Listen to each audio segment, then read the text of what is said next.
What's up everyone, Kaze no What If is here with What If Naruto had a leveling system. Before we start, if you like the video, like it, share with your friends, comment, and let's start the video.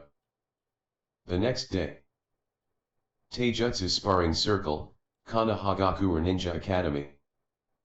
Naruto dodged out of the way of the incoming fist, diving in close to his opponent and driving an elbow right into Shino's solar plexus, making him fall back with a grunt and wheeze. "Damn Shino. You're tough," the blonde boy said appraisingly. "Thank you, Uzumaki-san," the Abarame heir said in a monotone. "You are stronger than you appear to be." "I shall have to try harder." "Bring it." Naruto grinned. Shino was a nice guy, totally non-judgmental and calm. He could use some help in modulating his voice though. This was the first time Naruto had faced against Shino and his family's Kamakuri-style taijutsu, as Abarame were primarily mid-range combatants. It was a defensive style that relied on precision strikes and exploiting the weakness in the enemy's style to land blows at critical junctures in combat. It was different from both the Heikichi style and whatever style Sasuke team used, as both of those were either neutral or offensive styles. The spar continued for a few minutes before Naruto kicked Shino's legs out from under him and placing a heel on his throat, which would allow him to crush it and leave the boy to suffocate if this were a true fight. "Cease," Iruka-sensei declared. "The winner is Uzumaki Naruto." "Congratulations." "Yadadadabia." Naruto grinned before he removed his foot from Shino's neck and extended a hand to help him up. The Abarame heir grasped it and hauled himself up before both he and Naruto made the sign of reconciliation. "Your skills have made a determinable improvement, Uzumaki-san," Shino stated. "I shall have to up my training to compensate." "Looking forward to seeing the results." The blonde orphan smirked. As they both exited the sparring circle, Naruto surreptitiously closed the window that had popped up. "The quest has been completed. You successfully defeated Abarame Shino in a sparring match. Quest reward, plus 500 EXP, plus 200 reputation with Abarame Shino, plus 1000 Ryo. Bonus reward, first sparring victory, skill book." The last part made Naruto's mood sour slightly.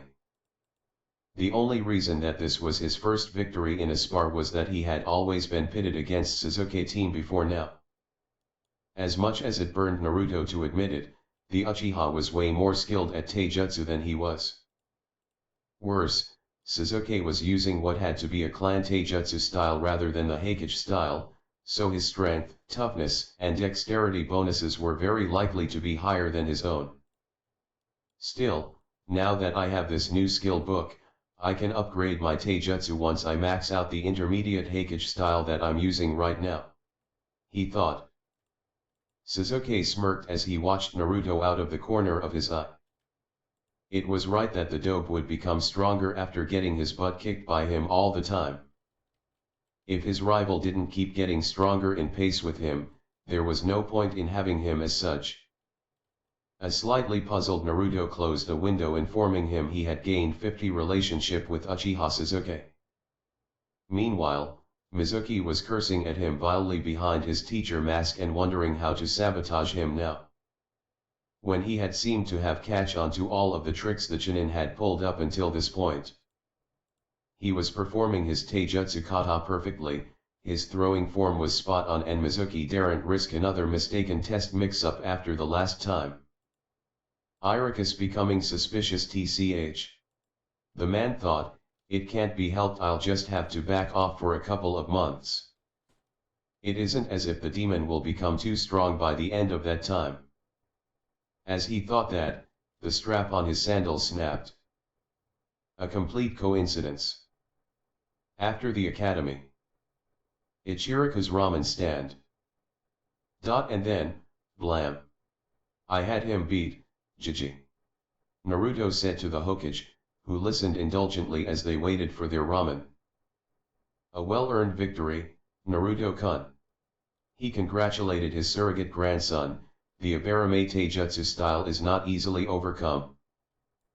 Although I can assure you that Shino-kun will be training hard to become stronger now that you have defeated him once. Really? Shino doesn't seem like the competitive type. Naruto said in puzzlement. True. Most Abarame are not competitive in general. The old man agreed, but while they attempt to be extremely logical as much as possible, they are only human. So things such as competitiveness do tend to crop up every now and again, especially when they're younger. Huh. Makes sense. The boy nodded. It must be hard to be so stoic and logical all the time. I couldn't manage it at all. There are always exceptions to every rule and clan trait. Sarutobi chuckled, such as a Yamanaka who cannot use their mind-walking jutsu or a Sarutobi who cannot use Katon or Doton ninjutsu. Granted, they might be rare, but they do happen. I'd guess that the clans don't like that. Naruto asked. Sadly no. They usually send a child to the orphanage or set them up with a home and caretaker until they either graduate from the academy or turn 18. The Hokage sighed. I would have made that latter practice a requirement if it were entirely my choice, but the shinobi clans have spent quite some time working on keeping the Hokage out of clan business. So shoot down any law that would force them to do something they do not wish to do. Why not start it as a civilian clan law? Naruto suggested. If it works there, you could suggest it as expanding into the shinobi section of the law after a few years. This took the Hokage back. He had never tried that tack, but now that Naruto suggested it, it actually did make more sense. Unlike the shinobi clans, the civilian clans of Konoha mainly focused on stopping any law that might cut into their profits or support the demon. A law such as what Sarutobi had spoken of would be an entirely civilian matter if he proposed it Naruto's way. Meaning that the opinions of the shinobi clans would be discounted and they wouldn't be able to vote about it. Plus, with a few years of success in the civilian system, it would be harder to argue against it rather than a completely untried and untested law. I may very well do that, Naruto-kun. He said thoughtfully, mentally tallying the resources needed to execute such a law and finding them to be well in place should the law pass. The civilians were very stingy when it came to spending their funding, leaving it to mount up for quite some time just in case when Sarutobi knew, for a fact, that it went towards at least one extravagant party per year. This would teach them to be skinflints. Naruto noticed that he had gained a further plus 100 to his relationship with the Hokage and was once again puzzled. He was drawn from his puzzlement by the delicious smell of ramen wafting closer to him. Here's your ramen, Naruto-kun, Hokage-sama. Toki boomed with a smile as he laid down the bowls in front of his customers. Even the Hokage had to admit that the man was a genius when it came to cooking ramen and his mouth started watering as he gazed at his meal. Itadakimasu, Naruto said happily, tucking into the Ichiraku ramen specialty the Uzumaki Deluxe. Featuring almost every ingredient you could combine in ramen, with a high-quality broth that blended the flavors perfectly. All in all, it was the most delicious ramen Naruto had ever eaten and he only ate it on special occasions. Such as his birthday and any especially good days he had had, which were few and far between. Winning his first sparring match counted in his book. How has Asuma been getting along? The Hokage asked in between bites. MMF. He likes the place. Naruto replied, slurping up the noodles faster than most would think was physically possible. No other place has all those training rooms. There's even a shuriken and mid-range jutsu range in the basement. I had no idea about that until he found it databia. Sounds like him. Sarutobi said in amusement, he always did like exploring his home as a child. It fails to surprise me that that continued into adulthood. The Uzumaki boy had visions of a chibi Asuma running around a huge clan compound and had to chuckle at the thought. Then something occurred to him. An Ijiji. I haven't seen a Sarutobi clan compound around. He said with a thoughtful expression on his face, is there one? Have I just been looking in the wrong place? Is it big? There was a large one, back before the Second Great Ninja War. The Hokage informed his surrogate grandson, it was damaged badly in a sneak attack by infiltrators from Iwagakure and was abandoned. It has since been demolished and new housing built over it. The Sarutobi live in a small compound in the clan residential district now. Well, small for the clan residential district anyway. As for myself, I live in the Hokage Tower most of the time, but go back to spend a night with Asahi and his family every now and again. Aren't you lonely? The boy asked in concern. Sarutobi just chuckled and ruffled Naruto's hair, making him pout. No, I'm not. The Hokage said kindly, I consider each and every member of the village to be my own family, so I'm never alone. Naruto stared at the Hokage in awe. That must be tough when they go nuts and attack people like that guy with the ninjato a few months back. I know who you mean. Sarutobi nodded wearily. He lost his brother during the day of the Kyuubi and never recovered from it, drowning his sins away in cheap rotgut day in and day out. That incident was when he finally snapped, I'm afraid. He really took good care of that sword, now I come to think about it. The boy mused, it looked better than new. It was a relic of his brother's ninja career. He cared for it obsessively, only cleaning himself up when he had to polish and maintain it. The Hokage said despondently, despair is like an illness, Naruto-kun. It can bring even the mightiest ninja low, break the proudest of people into something unrecognizable. The man who attacked you had hit rock bottom and didn't have the strength to try and stand back up again. That was because he closed himself off and didn't allow others to help him. Learn from him in this, Naruto-kun, no man is an island. Accept help if you cannot do something yourself and offer help if you see someone cannot do something themselves. Naruto nodded solemnly, ignoring the window informing him that his WIS had just gone up by 1 for listening to the Hokage's lecture. Will do, Gigi. He said.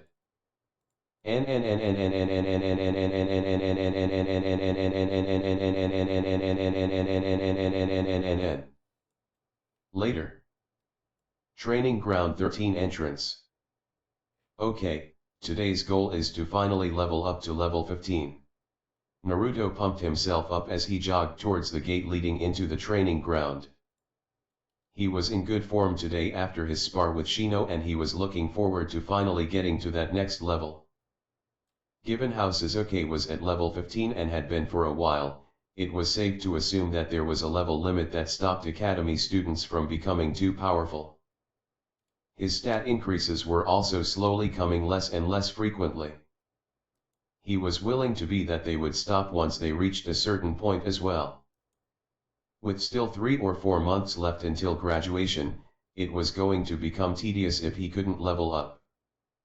Well, I guess I can focus on mastering my jutsu if that happens. He reasoned to himself.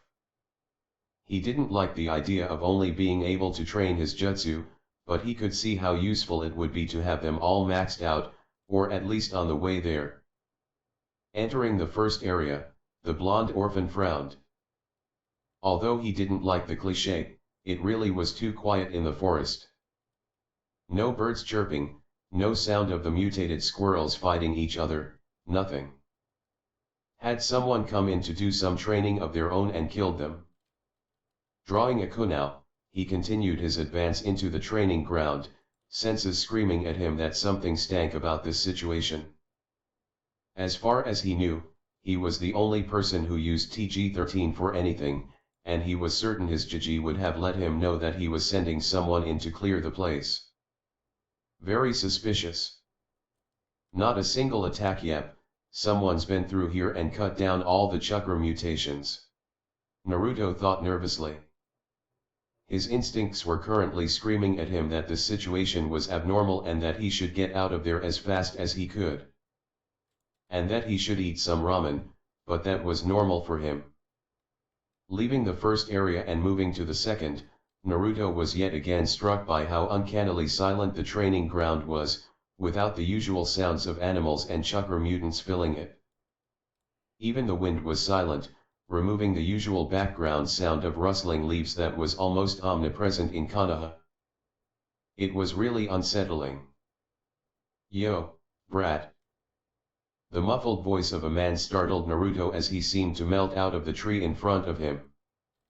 He wore a cloth mask over his face and had a battered Konoha hitite on his forehead. Much to Naruto's mild horror, he also wore a black spandex jumpsuit that showed that he had definitely eaten all the pies. Yamaguchi Tetsuro LV-25. The man's title was brutally accurate. "Who are you?" Naruto asked, playing dumb. "My name is of no importance." Tetsuro spat disdainfully, "I am here to put an end to you, demon brat." "Aw man, don't tell me you're the one who let those Nukenin into Konoha the other day," Naruto complained as he shifted to a defensive stance.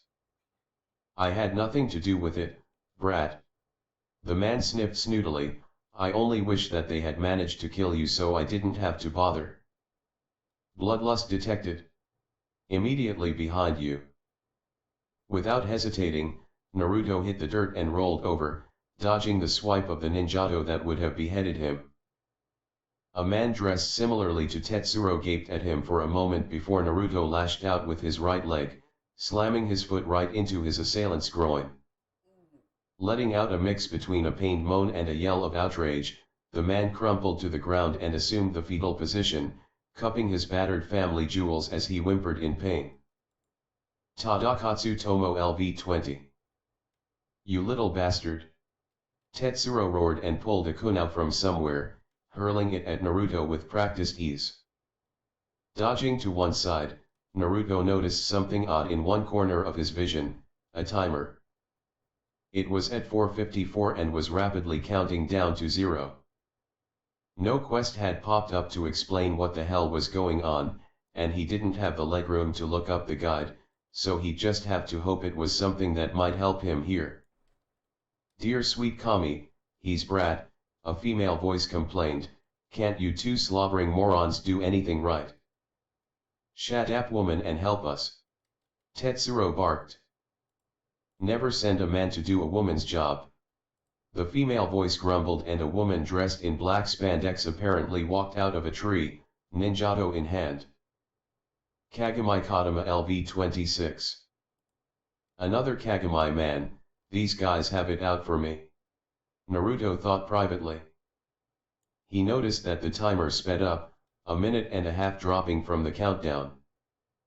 He was also willing to be that the same thing had happened when the second man had launched his attack against him. 302. "I don't suppose you people would be willing to tell me why you're doing this?" Naruto asked casually as he shifted his grip on his kunai and tried to keep an eye on all three of the enemy at once. "You already know what you did, demon." Kodama spat darkly, "Now die." She lunged forwards and tried to impale Naruto on the blade of her sword, but Naruto was able to dodge away from the woman's attack, muttering, as he did so. He used his little skill on all three of his opponents and noticed one thing that was universal among them: their stats were all crap. They were suffering from a special status called, meaning that it had been years since they had even picked up a weapon in anger. They had trained, just not enough to prevent the gradual degradation of their skills. The guy who had been a genin was particularly bad. Naruto dominated him in every category aside from luck. "Yeah no, you guys kinda suck at this whole assassination thing," he remarked as he dodged another swipe of a ninjato with relative ease, "but before we really get into this, I have got to ask, why the hell are you all wearing spandex?" There was a moment of infuriated silence as the two upright attackers seemed to glare at him for daring to mention the spandex. "Well, we can't exactly wear proper shinobi outfits, can we?" the prone man groaned. "Oh, my fucking balls. Oh, stop massaging your balls and stand up already." Kadama said impatiently, men. I swear. Hey, you try having your vitals kicked by a brat. Tetsuro protested, let me tell you, it's no fun. Oh, just shut up and kill the brat already. Kadama snarled. Tomo finally staggered to his feet, although he was walking very gingerly and wincing every now and then. It made Naruto feel slightly guilty to have broken the rule of the unspoken bro code, never use the nutcracker. 0003 0002 0001 Midnight. A loud buzzer echoed in Naruto's ears as the clock hit 0 and abruptly, the field flickered and shimmered before a pair of chakra mutations appeared in the forest, ones he recognized. And, he breathed in dread. The two boss monsters that had taken him everything to defeat separately now stood together, looking even meaner than the last time he had faced them, and for good reason. LV-20 Berserk Fox Squirrel. LV-21 Mogura Wagura, the massive mole. Oh come on. I killed them already, he yelled loudly in exasperation, as well as a little fear. The levels of the two monsters had been really boosted for some reason. Due to oversaturation of chakra by more than one Chunin level shinobi or more than 3 genin level shinobi for an extended period of time. The strongest variants of the strongest monsters in areas 1 and 2 have been summoned. While within your capability to slay, they also receive bonuses to their stats for every person above Chunin level in the training ground. It is advisable to flee at this point in time. What the hell are those monsters? Why are all of you here? Weren't you supposed to be keeping an eye on the perimeter? How should I know, dumbass? Standing squabbling in the middle of the forest were 14 adults, all wearing black spandex. All of them were retired Chunin or genin, which really explained why the timer had started so low. With 14 ninja and kunoichi pumping out chakra with presence concealment jutsu for who knows how long, it wasn't any wonder that they'd somehow supercharged the chakra mutations. I'm outta here, he said and sped away. Get him, cried most of the idiots who had caused the situation in the first place. They charged after the blonde orphan, ignoring the mutations. After all, they had killed the others easily. Why would these be any different? Big mistake.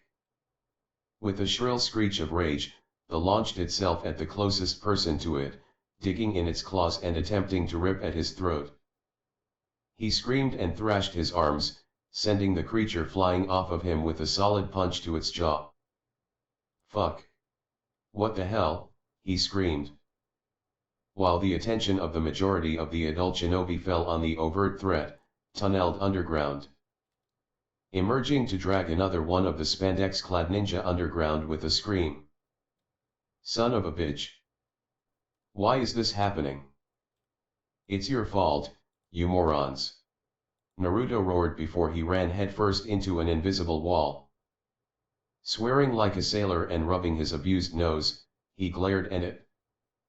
A barrier made of pure chakra energy. It is used to either keep people out or keep someone inside the location encased by the barrier. This particular one is of average strength and can be destroyed by overloading it with chakra-based attacks. In other words, launch a lot of ninjutsu at it and watch it shatter like a glass wall.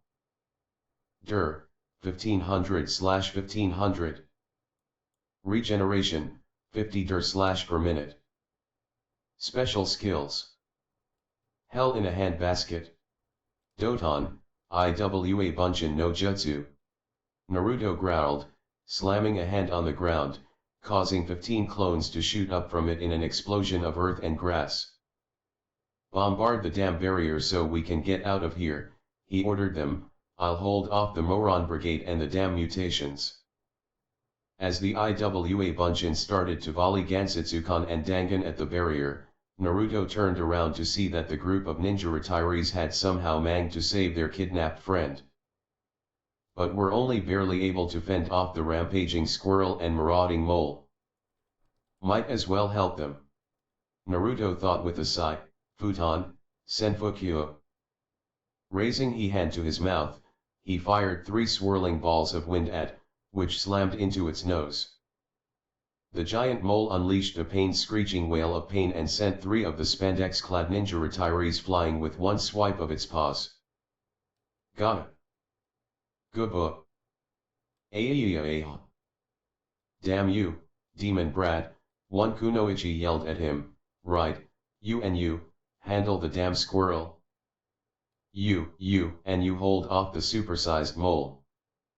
The rest of us will do what we came to do and kill the demon brat.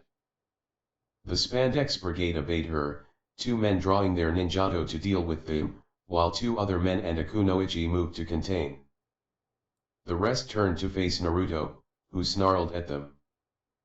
Once again, just to be absolutely clear here, this is your fault, he shouted angrily, gesturing at the 2 powerful mutations.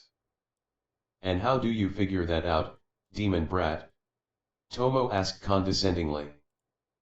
Because this place was closed for chakra saturation, numbskull. The blonde orphan stated, it could barely handle me coming in and firing off ninjutsu like crazy. So having you lot coming in and using concealment jutsu for who knows how long refilled the saturation to what it was before I got started again and summoned those things. More powerful versions of the alpha monsters that I killed. Thanks for that, dumbass. Now I'm gonna have to start from scratch. Kill the brat, one of the spandex squad shouted. Katon, go Kakyo. 3 of the men fired the well-known fire jutsu at Naruto, all of them using the fireball form. It was a weakness of most people to only use that form, or so Asuma-sensei had told him. They used the fireball form rather than the flamethrower form because of aesthetics, he thought the word Asuma had used was. He didn't know what it meant, but it seemed to make the bearded jonin irritated. Now that the Uchiha were reduced to a single member, the only clan that specialized in Katon Jutsu were the Sarutobi. So it was logical to assume that it offended Asuma's pride to see a versatile Katon Jutsu misused so. Rolling out of the way of the fireballs, Naruto countered with a swarm of Gansitsukan that forced the attackers to scatter slightly. One stone stave even pierced through one man's leg. Target leg pierced through. Status inflicted. Target mobility reduced by 20%. Son of a bitch. Get that little bastard. Kage Bunjin no Jutsu. Naruto said, forming the cross-hand sign of the jutsu. 5 clones appeared and charged the enemy while the original ran through hand signs for his strongest futon jutsu. Futon, Daitapa. The air around Naruto was compressed into a blast of wind that flew away from him and sent some of the more scattered members flying into trees. Meanwhile the clones were engaging the other retirees with more Gansitsukan, using the staves to augment their lack of reach. Shadow clones. Rock clones. Rock staves. Who the hell is teaching this demon brat all these jutsu? Tomo yelled. Just then, the Iwa Bunjin shattered the barrier with a synchronized volley of well-placed Doton, Dangan. This dismayed the Spandex Brigade. Especially when a squad of Umbu blurred into existence around them and soundlessly binding them with some kind of paralyzing jutsu before following up with a jutsu that Naruto recognized. Suten Ninpo, Mizuami Bakuja. It bound the spandex-clad ninja by their hands and feet. Uzumaki-san. The cat-masked Umbu said with a nod as she casually beheaded the with her ninjato, I trust you are unharmed. Why yeah I'm fine, Nico-san. Naruto stammered, not believing that the powerful squirrel had been killed in less than 2 seconds. Another member of her team, Saru, electrocuted with a powerful Raiten Jutsu, killing it instantly. Note to self, do not piss off the Umbu. Naruto thought before correcting himself. Second note to self, do not piss the Umbu enough for them to get really serious about catching you. Good. My comrades will deal with these criminals. The purple-haired woman stated disdainfully, "You should return to your home, Hokage-sama will no doubt want to debrief you in person." "Hi, Nico-san." Naruto nodded obediently. Anbu technically weren't a part of the usual shinobi chain of command. But they were still ninja, and any civilian had to obey an order given by a ninja if it had to do with village security, and Naruto knew that this definitely counted. Leaving the training ground, he sighed in aggravation. This was the second time in very recent times that his training had been interrupted by a bunch of morons, and this time he didn't even have any quest rewards or EXP to go along with it. Which was actually odd. "Hey Naruto. What's up?" a familiar voice called out to him. The blonde boy looked around to see Tenten waving at him as she jogged over to walk next to him. "Ah, nothing much," he sighed, "just some idiots who put the chakra's saturation of TG13 back up to maximum, so everything'll be stronger again." "That sucks." The weapons expert winced. "Well, at least you'll be able to challenge yourself again." "True." Naruto allowed, "You out on an errand?" "Yup. Doing a delivery." Tenten nodded, "To you actually." "The last part of the storm suit you bought, the shoulder armor?" "Dad decided to replace it with something a little better. I'll show you when we get to your place." When they entered Naruto's apartment, Tenten unrolled a scroll and unsealed a shoulder plate similar to the one he had bought. But it had several lines of fuinjutsu written into the underside that had various effects, such as increasing the density of the armor when it was struck by physical attacks, as well as reducing the weight of the clothes to almost nothing. "Wow, any reason why your dad suddenly wanted to give me this?" Naruto asked, touched by the gesture. "He said something about you likely being a magnet for trouble, so you need better armor than average or something like that." The brunette grinned, seeing the boy pout.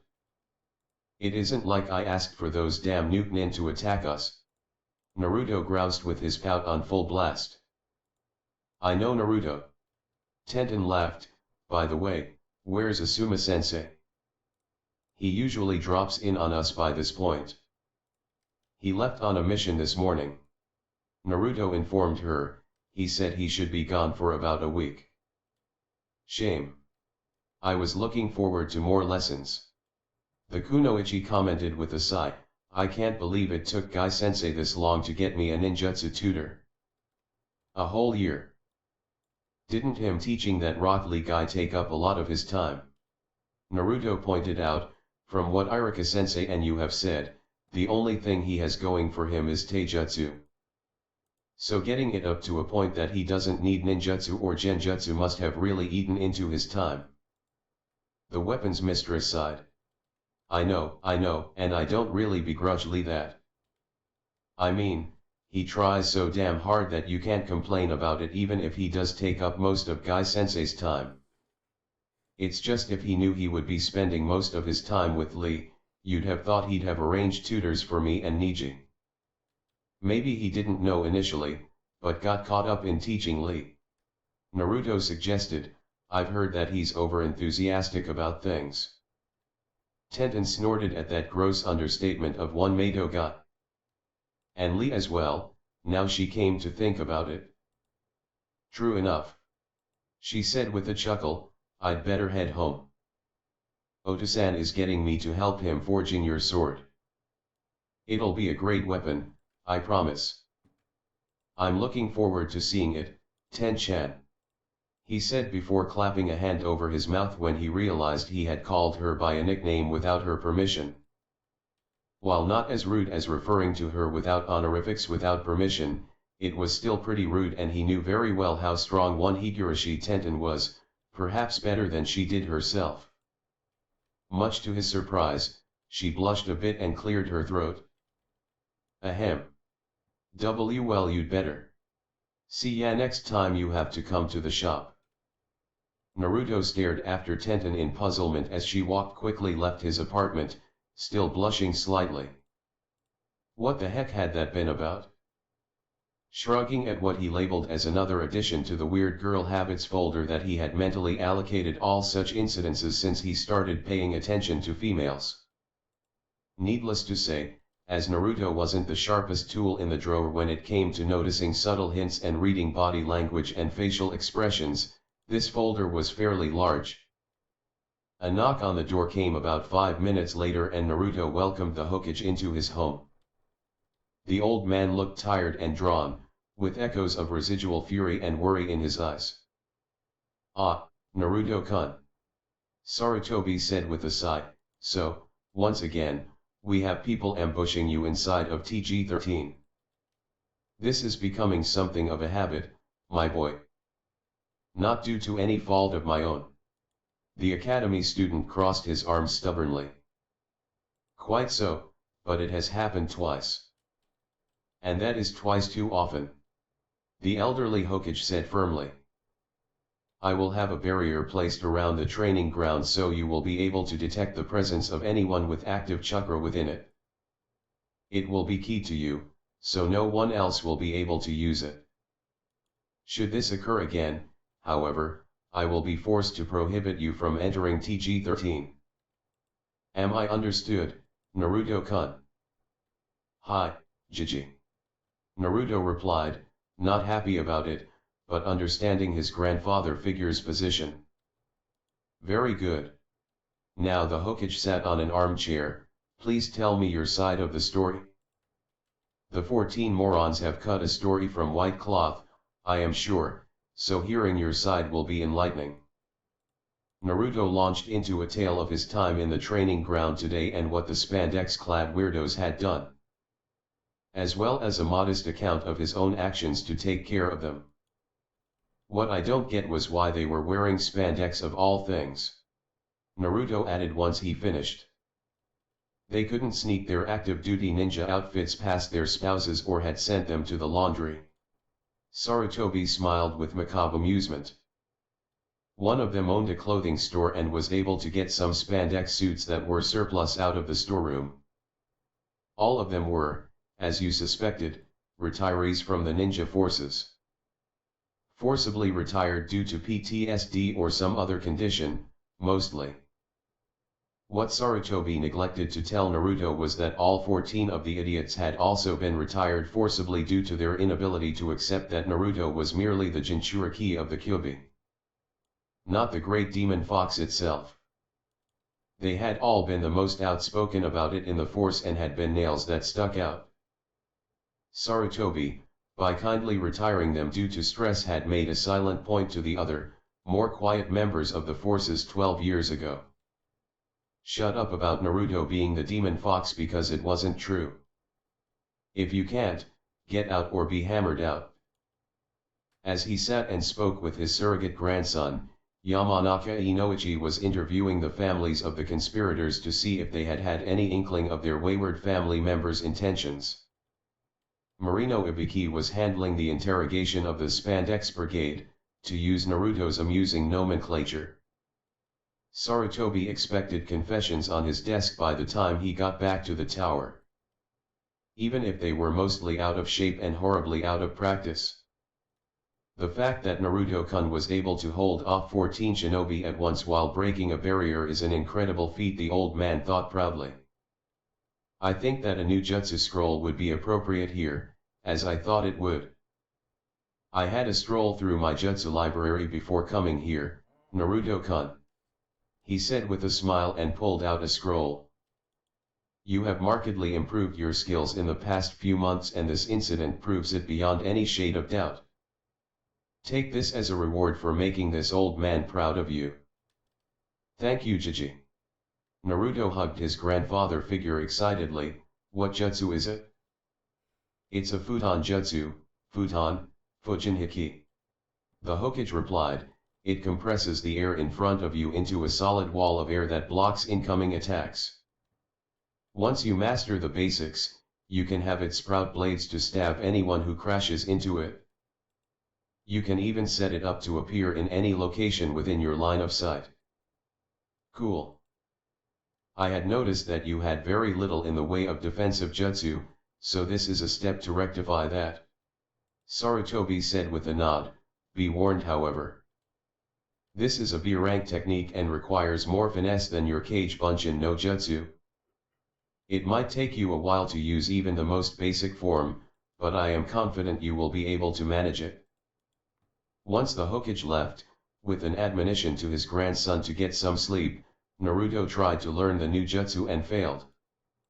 Is down for maintenance and updating. You are still able to use skills and view your stats, but all other aspects are frozen. Emergency warnings are active, so any dangers not covered by your skills will be made known to you. The estimated time until updates and maintenance are completed is 12 hours, 30 minutes. What the hell? Naruto roared. Meanwhile, interrogation cell, Umbuti IHQ. Yamaguchi Tetsuro whimpered as Marino Ibiki loomed over him. The scarred Takujo's face smirked down at him as he cracked his knuckles. I must thank you for this, Yamaguchi. Ibiki said conversationally, idiots like you allow me to keep my skills in good working order for when actual threats need to be discovered. Something I'm betting that you wish you had done. Tetsuro, regrettably, agreed with him there. Now, as I am feeling generous, I will allow you a single chance to tell me everything about your laughable plan to assassinate Arjun Churiki. The scarred man stated, in other words. We can do this the easy way or the real easy way. Up to you which way we go. The spandex-clad man debated his option here, weighing pride against being tortured by the most skilled interrogator in the TNI section of Umbu, and came to a conclusion. What do you want to know? I hope you guys enjoyed the video. If you liked it, subscribe to my channel for more fan fictions like this, and goodbye.